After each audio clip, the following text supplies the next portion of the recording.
The Book of Ikigai karya Ken Moji diterjemahkan oleh Nuraini Mastura, dibacakan oleh Sonardo Infantius.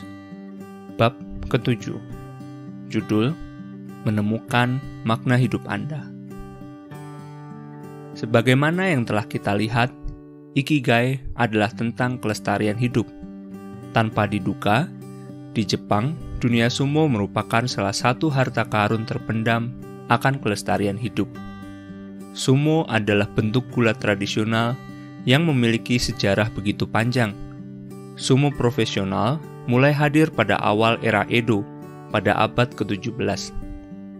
Di barat, terdapat kesalahpahaman tentang sumo sebagai pertarungan saling dorong dan tinju antara dua pria gendut telanjang dan tatanan rambut konyol, mengenakan sabuk aneh di seputar pinggang mereka. Gambar itu sering konyol dan barangkali melecehkan. Sebenarnya, ada sisi yang lebih dalam dari aktivitas atletik kuno ini.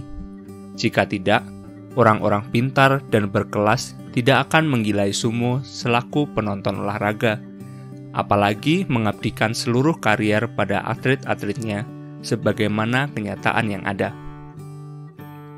Untungnya, begitu sumo semakin populer di kancah internasional dan dengan semakin bertambahnya turis mancanegara yang berkunjung untuk melihat para pegulat sumo beraksi, hal-hal detail yang mengiringi pertarungan sumo perlahan-lahan mulai diapresiasi oleh penonton internasional yang lebih luas. Turnamen-turnamen besar sumo diselenggarakan 6 kali setiap tahun, 3 kali di Balairung Sumo (Ryogoku Kokugikan) di Tokyo, dan sekali di Osaka, Nagoya, dan Fukuoka. Turnamen besar sumo berlangsung selama 15 hari, dimulai dan berakhir pada hari Minggu. Terdapat sebuah sistem peringkat yang ketat di kalangan para pegulat sumo dengan yokozuna (juara utama) di bagian teratas. Target dan impian setiap pegulat sumo adalah memanjati tangga, meskipun sudah jelas hanya segelintir yang berhasil mencapai yokozuna. Salah satu dari para yokozuna paling awal, menurut catatan yang tersimpan, adalah Tanikaze, yang aktif sebagai pegulat sumo sejak tahun 1789. Tanikaze memiliki peringkat menang yang mengagumkan, yakni 94,9%. Hanya dikalahkan oleh Umegatani yang memiliki rasio menang 95,1%.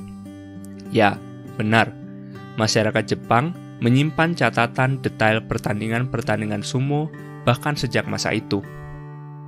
Tanikaze aktif hingga tahun 1795. Ketika kematian mendadak akibat flu mengakhiri karirnya yang luar biasa. Banyak orang memandang Tanikaze sebagai salah seorang, atau bisa dibilang satu-satunya, yokozuna terhebat dalam sejarah sumo. Selama periode sekitar 300 tahun, telah ada 72 yokozuna, 4 dari mereka masih aktif pada waktu penulisan. Pada tahun 1993, Akebono dari Hawaii, Amerika Serikat, menjadi yokozuna pertama yang lahir di luar negeri. Dia adalah yokozuna ke-64 dalam sejarah. Semenjak prestasi Akebono sebagai pelopor, telah ada 5 yokozuna yang berasal dari luar negeri, termasuk Hakuho yang hebat dari Mongolia yang memegang pada saat penulisan catatan 38 kemenangan di turnamen besar. Terdapat 6 divisi peringkat dalam hierarki pegulat sumo. Pegulat sumo yang berasal dari 2 divisi teratas dinamai sekitori. Kira-kira hanya 1 dari 10 pegulat sumo yang berhasil mencapai sekitori. Biasanya, ada sekitar 70 pegulat sekitori, sementara ada sekitar 700 pegulat sumo secara total pada waktu tertentu. Terdapat perbedaan yang sangat besar antara sekitori dan para pegulat peringkat lebih rendah. Tidak hanya para pegulat peringkat rendah bersaing sebagai petarung, tetapi mereka juga harus melakukan fungsi-fungsi sebagai asisten bagi para pegulat sekitori yang menduduki peringkat lebih tinggi. Para asisten akan membawa pakaian dan barang-barang milik sekitori, sementara sekitori itu sendiri pergi dengan tangan kosong. Di luar ring, gaya busana seorang sekitori menampilkan aura acuh tak acuh. Dia tak terlihat jago dan santai. Tidak pantas bagi seorang sekitori menenteng bawaan berat dengan bersimbah keringat. Para pegulat sumo lebih mudalah yang membawa beban itu sambil melakukan tugas-tugas lain juga. Seorang sekitori diizinkan untuk mengenakan kimono sepantasnya, sementara para pegulat non-sekitori hanya diperbolehkan mengenakan yukata, jubah sederhana yang biasa dikenakan setelah seseorang mandi. Maka, tidaklah mengherankan jika setiap pegulat sumo berkeinginan untuk menjadi sekitori. Berdasarkan performa turnamen-turnamen yang ada, para pegulat sumo akan mendapat promosi atau demosi. Kalau Anda mendapat kemenangan lebih banyak, Anda akan mendapatkan promosi. Jika tidak, Anda akan didemosi. Aritmatika dari pertandingan sumo sesederhana itu. Itu adalah situasi permainan menang kalah yang klasik. Semakin banyak Anda menang, semakin sedikit kemenangan yang dinikmati oleh para pegulat lain. Sumo, pada intinya, adalah ketika kesuksesan dan promosi seseorang secara langsung diterjemahkan menjadi kegagalan dan demosi orang lain. Dunia sumo itu terlalu ramai. Anda, secara harafiah, mesti mendorong pegulat-pegulat lain keluar ring untuk mendapat promosi. Jika Anda menetap di peringkat bawah, imbalan ekonomi yang Anda terima akan minimal. Makanan dan ranjang Anda akan terjamin selama Anda tinggal di heya atau arena pelatihan. Tempat, biasanya, para pegulat non-sekitori tidur bersama di ruangan luas. Akan tetapi, menikah dan menafkahi sebuah keluarga tidak memungkinkan mengingat kehidupan seorang non-sekitori semakin sulit seiring pertambahan usia. Kesuksesan sebagai seorang pegulat sumo bisa menjadi salah satu impian termanis bangsa Jepang. Masalahnya adalah, mimpi itu menyertai probabilitas kegagalan yang tinggi. Tepatnya 9 dari 10. Salah satu arena latihan, Arena Arashio, mempunyai informasi khusus di situsnya terkait pilihan-pilihan karier potensial dari para pegulat sumo. Setelah menyatakan dengan lugas bahwa hanya ada 1 dari 10 pegulat sumo yang berhasil mencapai sekitori, ia menawarkan 3 pilihan karier. Ditujukan bagi seseorang yang telah menghabiskan 5 tahun latihan sebagai seorang pegulat sumo. Seseorang boleh memilih untuk meneruskan sebagai pegulat sumo. Dalam kasus itu, setelah upacara syukuran memperingati upaya selama 5 tahun, dia akan disarankan untuk meneruskan. Seseorang bisa ragu mengambil keputusan, merasa condong untuk meneruskan sebagai pegulat sumo, sementara menyadari kebutuhan untuk mempertimbangkan karier kedua. Dalam kasus itu, arena akan menawarkan setahun masa pertimbangan. Saat itu, Master Arena akan menimbang berbagai kemungkinan, sementara si pegulat meneruskan kerjanya di arena. Setelah setahun, sang pegulat bisa menetapkan keputusan mengenai masa depannya. Seseorang bisa merasa bahwa dia telah cukup berupaya sebagai pegulat sumo dan ingin memasuki tahap baru dalam hidup. Dalam kasus itu, sang Master Arena bersama dengan para supporter arena akan mencari kesempatan-kesempatan kerja. Dalam proses pencarian kerja, pegulat yang pensiun itu akan diizinkan untuk tetap tinggal di kamar-kamar arena paling lama hingga setahun dengan makanan dan penginapan disediakan.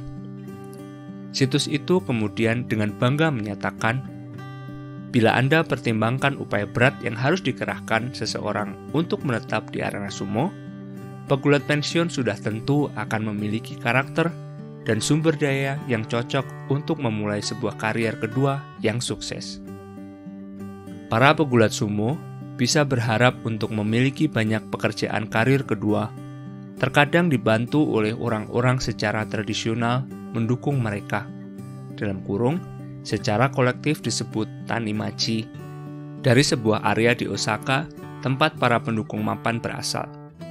Sebagai contoh, para pegulat sumo yang telah pensiun seringkali membuka restoran jenis tertentu yang menawarkan chanko, hidangan jenis khusus yang dimasak para pegulat sumo di arena berlatih untuk membantu membangun tubuh mereka. Sebuah hidangan yang terkenal adalah chanko nabe atau semur chanko, dengan berbagai bahan bernutrisi misalnya daging sapi, ikan, dan sayuran dimasak dalam sup yang lezat. Berlawanan dengan keyakinan umum, makan chanko dalam porsi biasa tidak mengarah pada obesitas. Banyak mantan pegulat sumo yang telah membuka restoran-restoran chanko di dalam dan di luar Tokyo dengan berbagai derajat kesuksesan. Para sponsor tanimachi biasanya menyediakan uang modal untuk memulai bisnis dan mengunjungi restoran sebagai pelanggan reguler. Ada pekerjaan-pekerjaan lain yang ditawarkan bagi pegulat pensiun, karena persepsi umum yang ada adalah bahwa seseorang yang telah menanggung skema-skema pelatihan yang berat bagi sumo hea akan siap mengambil jalan di bidang-bidang kehidupan lain juga.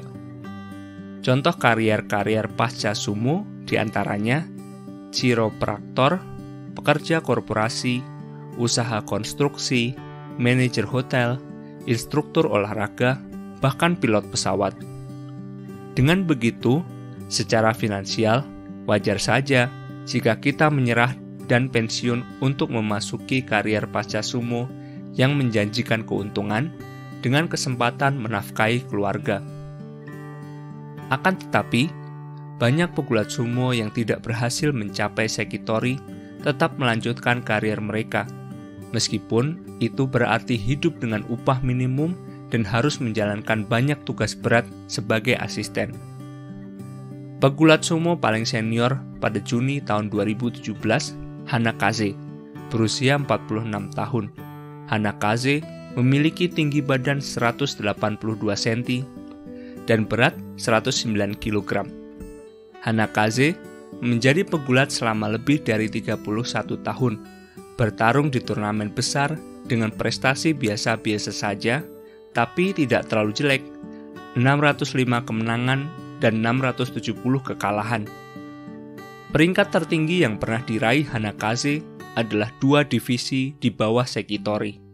Saat ini, Hanakaze berada di peringkat kedua dari bawah. Mengingat usianya dan rekam jejaknya, kecil kemungkinan Hanakaze akan mencapai sekitori. Di sebuah negara yang sangat menyadari usia seperti Jepang dan dalam olahraga dengan kemungkinan sukses menurun tajam seiring bertambahnya usia, fakta bahwa Hanakaze terus bertanding sumo meski usianya itu dipandang sungguh berani. Hanakaze memiliki catatan prestasi yang relatif baik. Hattori Zakura tidak seberuntung itu. Hattori Zakura saat ini berusia 18 tahun dengan tinggi badan 180 cm dan bobot 68 kg.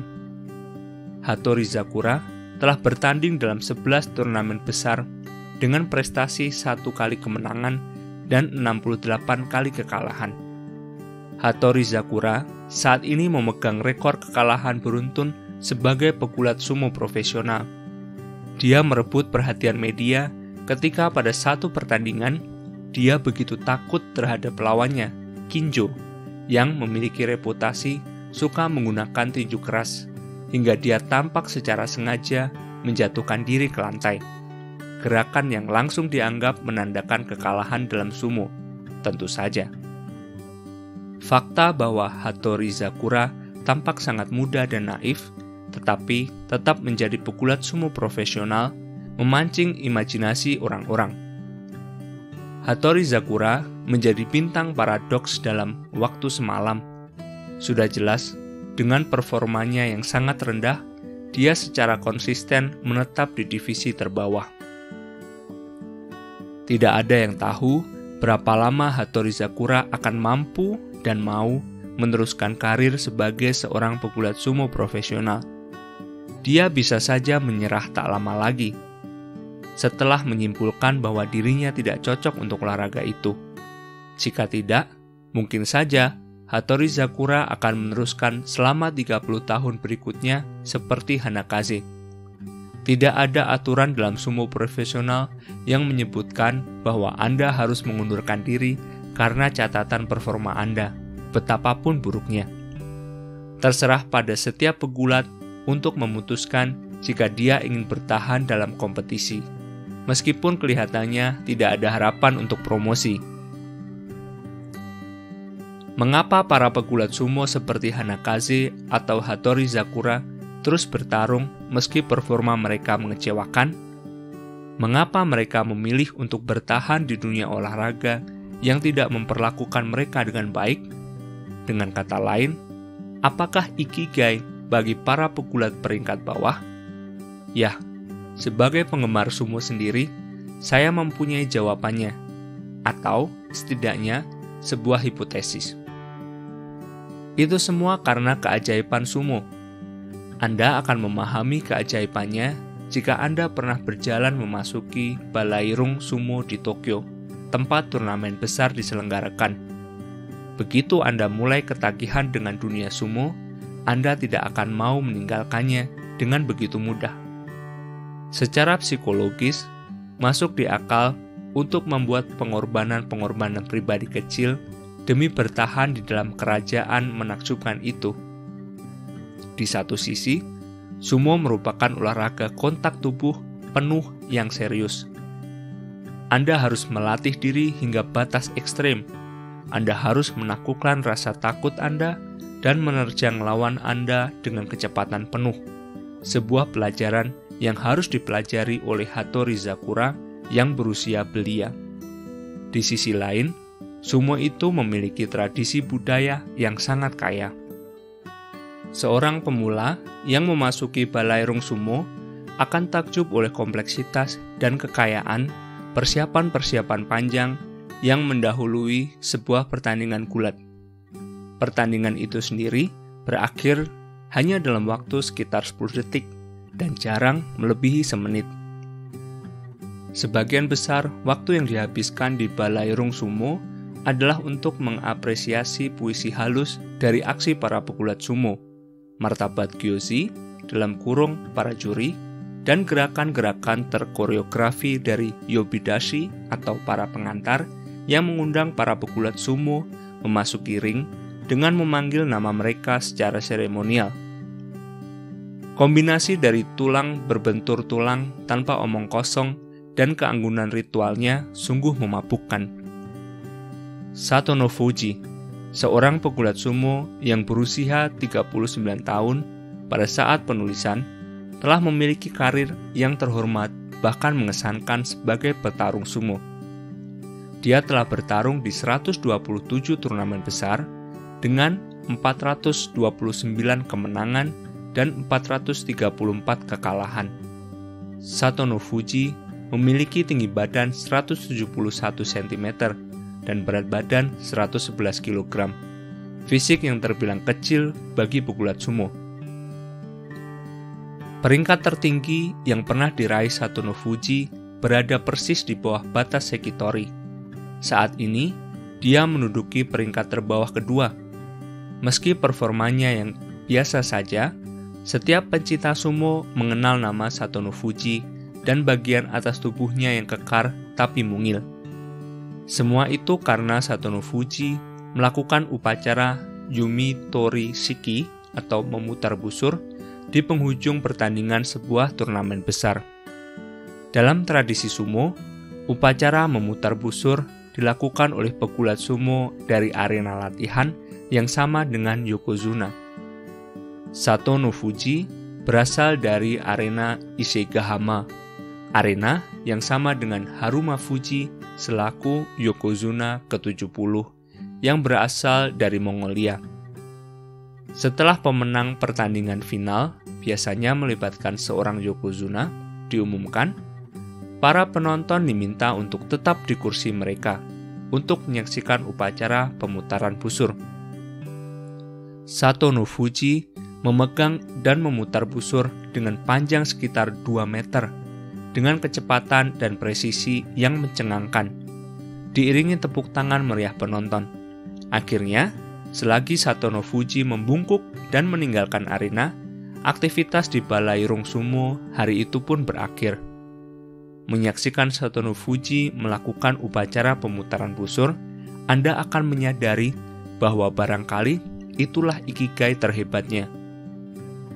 Ada sebuah kepercayaan nasib sial pada sumo bahwa seorang pegulat yang melaksanakan pemutaran busur tidak akan bisa mencapai sekitori. Sebuah kutukan yang hanya dipatahkan oleh segelintir pegulat sumo sejauh ini. Akan tetapi, bagi mereka yang mengagumi murni ketangkasan dan keanggunan pemutaran busur oleh Sato no Fuji, performanya di pertandingan-pertandingan itu tidaklah penting. Alih-alih, tampaknya Sato no Fuji telah menemukan sebuah posisi dalam dunia sumo, sebuah peran yang dapat diembannya dengan penuh kegembiraan dan kebanggaan, sebuah bagian dari satu paket tradisi sumo yang kaya. Wajar bagi Sato no Fuji untuk menemukan kesenangan dan kepuasan pribadi selagi dia memutar busur. Mengingat upacara itu sendiri bermula sebagai tarian rasa syukur oleh pegulat sumo yang memenangi pertandingan terakhir di hari itu. Seorang pegulat sumo, meskipun telah memenangi pertandingan penting, tidak akan mengekspresikan kegembiraannya sendiri demi menghormati lawannya yang akan kecewa karena kekalahannya. Walaupun Sato no Fuji kemungkinan besar tidak akan dipromosikan lebih jauh, dia akan merasa sangat senang hingga akhir masa karirnya sebagai seorang pegulat sumo dengan memenuhi perannya sebagai sang pemutar busur. Sumo adalah sebuah sistem ekologis yang memungkinkan Anda tetap bisa menjadi seorang pemain aktif selama Anda menemukan beberapa posisi unik, meskipun Anda terus-menerus kalah dari pertandingan. Hanakaze, Hattori Zakura, dan Sato no Fuji semua adalah pahlawan-pahlawan tak dikenal. Mereka memiliki alasan sendiri untuk merasa bangga, meskipun performa mereka tidak cukup baik untuk dipromosikan ke sekitori. Sumo memberikan kasus yang menginspirasi bagi keragaman dan kekuatan ikigai. Ia bercerita bagaimana seseorang dapat menemukan ikigainya meskipun di tengah dunia tempat aturan yang menjelaskan menang dan kalah teramat ketat. Pada banyak area aktivitas manusia, sistem-sistem nilai yang digunakan untuk mengukur performa seseorang itu begitu halus dan terbuka bagi penafsiran-penafsiran alternatif, sehingga kita bahkan bisa salah menilai dan merasa bahwa performa kita baik. Para pegulat sumo tidak dapat menikmati ambiguitas atau salah penafsiran semacam itu. Akan tetapi, itu tidak lantas mencegah mereka dari memiliki rasa ikigai. Ikigai dari menjadi seorang pegulat sumo bergantung pada banyak hal. Sebetulnya, 5 pilar ikigai terlibat, sama seperti dalam upacara teh. Memulai dengan hal kecil itu membantu, karena pelatihan seorang pegulat sumo bergantung pada teknik-teknik pembentukan tubuh yang sangat detail, seperti cara tertentu dari mengangkat kaki di arena. Membebaskan diri itu penting, ketika sebagai asisten bagi pegulat lebih tua, kita harus memenuhi kebutuhan dan keinginan seseorang yang kita hormati dan layani. Keselarasan dan kelestarian merupakan esensi sumo sebagai sebuah olahraga tradisional dengan banyak ritual dan kebiasaan dirancang untuk menyokong sebuah sistem ekologis yang kaya. Kegembiraan hal-hal kecil begitu berlimpah dalam dunia sumo, dari rasa hidangan cangko sampai sorak-sorai penggemar. Kebanyakan pegulat mengaku bahwa menghadirkan diri di tempat dan waktu sekarang teramat penting dalam mempersiapkan diri dan bertarung dalam pertandingan. Karena hanya dengan membenamkan diri pada saat sekarang, kita bisa berharap untuk menjaga kondisi pikiran bagi performa optimal. Pilar-pilar Ikigai yang saling berhubungan ini mendukung seorang pegulat sumo jika dia tidak begitu sukses, atau bahkan jika dia sama sekali tidak sukses dalam bertarung di pertandingan-pertandingannya. Ikigai dalam dunia sumo itu sangat demokratis, meskipun jika olahraganya sendiri memiliki persaingan yang sangat keras dan tak kenal ampun. Saya tidak mengklaim dalam hal ini bahwa sumo itu unik dalam penentuan Ikigai yang demokratis bagi semua. Struktur Ikigai demokratis yang serupa itu juga dapat ditemukan, misalnya, di dunia balet klasik. Sebagai pembawa acara di program radio, saya pernah berkesempatan mewawancarai Manuel Legris, penari balet Prancis yang merupakan étoile atau penari utama di Paris Opera Ballet selama 23 tahun. Saat Legris baru berusia 21 tahun, seorang penari balet legendaris, Rudolf Nureyev, mempromosikan dirinya menjadi étoile setelah melihat performanya sebagai pemeran utama Jean de Bruyne dalam balet Raymonda. Setelahnya, Legris memainkan berbagai peran di kota-kota semacam Paris, Stuttgart, Wiener, New York, dan Tokyo. Dia kini menjabat sebagai penata artistik di Vienna State Ballet. Saat wawancara, Legris membahas peran Corps de Ballet, para penari yang menari sebagai suatu kelompok dalam pertunjukan balet. Para penari dengan kemampuan hebat. Teramat sulit untuk terpilih dalam Corps de Ballet di perusahaan-perusahaan balet terkemuka semacam Paris Opera Ballet, belum lagi untuk mencapai peringkat penari utama. Legris berkata, dengan keyakinan penuh, bahwa peran Corps de Ballet itu sangat penting, karena ia membentuk bagian integral dari sebuah tontonan di panggung. Kenyataannya, para penari di barisan belakang memiliki peran terpenting dengan tuntutan besar pada kemahiran mereka.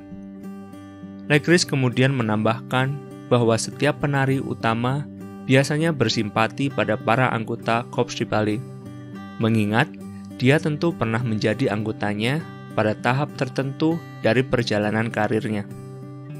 Peran yang dimainkan para penari di Corps de Ballet bisa jadi penting secara artistik, tapi mereka tidak selalu mendapatkan imbalan yang sepantasnya.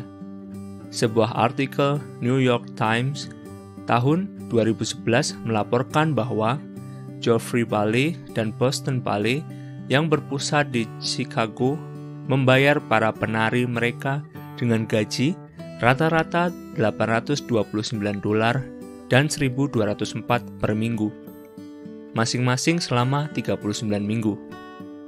Huston Ballet membayar para penarinya dengan gaji $1.036 per minggu selama 44 minggu.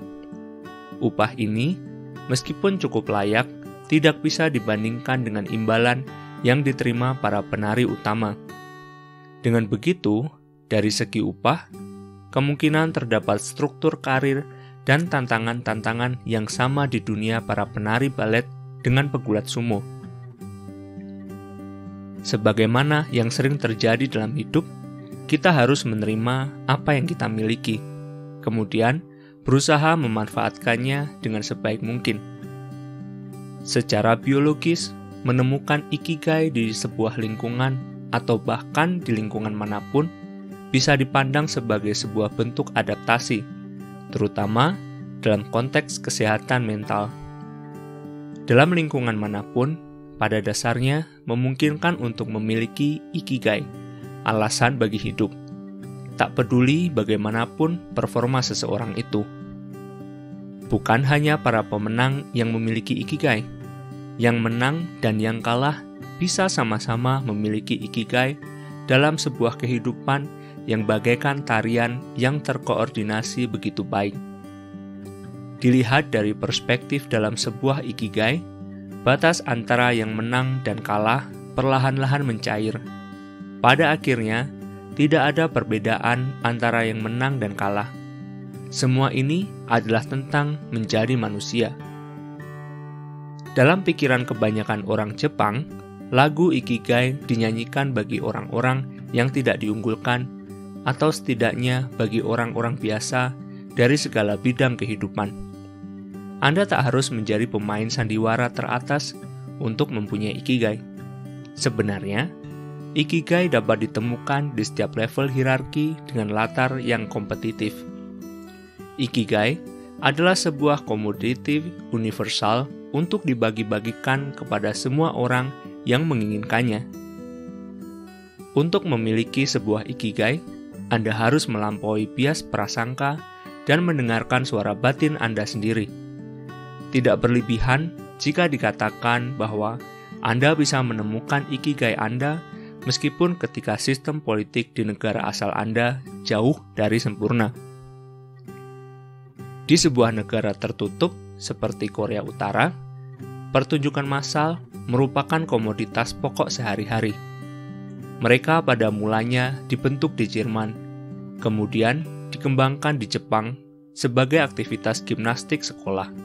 Saat ini, genre itu dipertunjukkan secara rutin dan besar-besaran di Korea Utara dengan kecanggihan tingkat tinggi. Sebuah film dokumenter berjudul A State of Mind tahun 2004, karya sutradara film asal Inggris Daniel Garden, mengikuti pengalaman dua pesenam wanita muda dari Korea Utara dan keluarga mereka pada saat partisipasi pertunjukan massal Pyongyang tahun 2003. Pertunjukan semacam itu telah diselenggarakan di negara itu sejak tahun 1946. Hingga sejumlah 80.000 pesenam tampil di arena yang luas. Melalui upaya yang terkoordinasi, mereka menciptakan sebuah gambaran bergerak terbesar di dunia. Pertunjukan massal adalah sebuah format yang melibatkan pengabdian terorganisasi dari keinginan individu bagi kebutuhan kolektif. Para partisipan berlatih untuk waktu yang lama, minimal selama 2 jam per hari, demi menanam mentalitas kelompok. Meskipun pemandangan pertunjukan-pertunjukan massal ini bisa memberikan sebuah kesan kolektivisme tak berdasar, sudah pasti para partisipan pertunjukan massal itu merupakan individu-individu dengan keinginan dan impian tersendiri. Dalam film A State of Mind, salah seorang pesenam muda wanita yang berpartisipasi penuh semangat dalam pertunjukan massal itu menceritakan gairahnya saat dia tampil di hadapan sang jenderal, mendiang Kim Jong-il, putra Kim Il-sung, pendiri Korea Utara, dan ayah Kim Jong-un, pemimpin tertinggi saat ini bagi negara tertutup itu. Kesenangan dan ambisinya cukup personal, sekalipun tertanam dalam konteks sosial negara tersebut. Saat menyaksikan A State of Mind, Anda menyadari bahwa meskipun penampilan dalam pertunjukan massal itu sendiri bisa jadi kolektif dan mekanis, keinginan dan kegembiraan yang dirasakan seorang pemain saat berpartisipasi sangat mendalam dan personal. Itulah paradoks besar dari hubungan antara seorang individu dan masyarakat yang dapat dijelaskan dari perspektif ikigai. Jelas memungkinkan untuk hidup di negara totaliter dan tetap memiliki ikigai. Anda bisa saja memiliki rasa ikigai yang individual, meskipun tinggal di negara yang membatasi kebebasan warganya. Anda bisa menemukan ikigai secara mandiri dalam suatu lingkupan yang mungkin Anda hadapi pada saat tertentu. Manusia memiliki kemampuan untuk menemukan ikigai dalam situasi apapun, sekalipun dalam dunia-dunia gelap karangan Kafka yang digambarkan dalam The Castle atau The Trial. Tokoh-tokoh protagonisnya bisa memiliki ikigai, bahkan banyak. Karakter-karakter dalam kedua novel itu nyaris tak memiliki ruang bernapas untuk mengekspresikan kebebasan mereka. Meski demikian, mereka merasakan kesenangan kecil yang memampukan mereka untuk melanjutkan kehidupan mereka. Sebagai contoh, dalam The Castle, karakter utamanya seringkali sukses menemukan pacar, meskipun dia harus berjuang menembus labirin sebuah sistem birokrasi yang menindas. Jika kita terus mengamati bagian seninya, kita akan temukan bahwa kita pun bisa saja menemukan ikigai. Secara ironis, dengan secara sukses menjatuhkan sebuah bom atom yang akan membawa pada kehancuran dunia. Dalam Dr. Strangelove or How I Learned to Stop Worrying and Love the Bomb, sebuah film tahun 1964 yang disutradarai dan ditulis bersama sutradara film Amerika Stanley Kubrick, tokoh Mayor Kong, sang komandan pesawat pengebom B-52, jadi begitu terobsesi mengantarkan bom sampai-sampai dia memasuki medan bom sendiri dan mengutak-atik kabel listriknya. Begitu bom dijatuhkan dengan sukses, Mayor Kong menungganginya seperti seorang koboi menunggangi benteng radio sambil berseru kegirangan, selagi mengakhiri sebuah peradaban manusia. Nah, mari kita kembali ke dunia nyata. Apa yang telah kita pelajari? Bahwa ikigai merupakan adaptasi bagi lingkungan, apapun sifat lingkungan itu.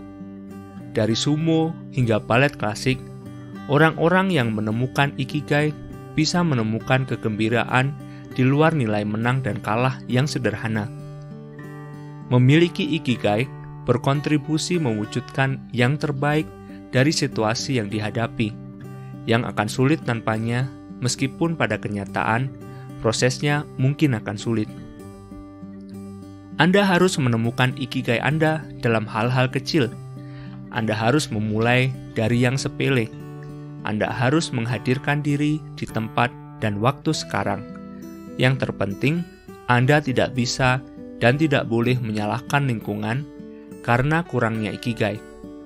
Lagi pula, semua tergantung pada Anda sendiri untuk menemukan ikigai diri Anda dengan cara Anda sendiri. Dalam hal itu, slogan poster Perang Dunia Kedua yang terkenal keluaran pemerintah Inggris, "Keep calm and carry on," tetap tenang dan lanjutkan, bisa jadi merupakan sebuah etos bagi ikigai. Siapa yang akan mengira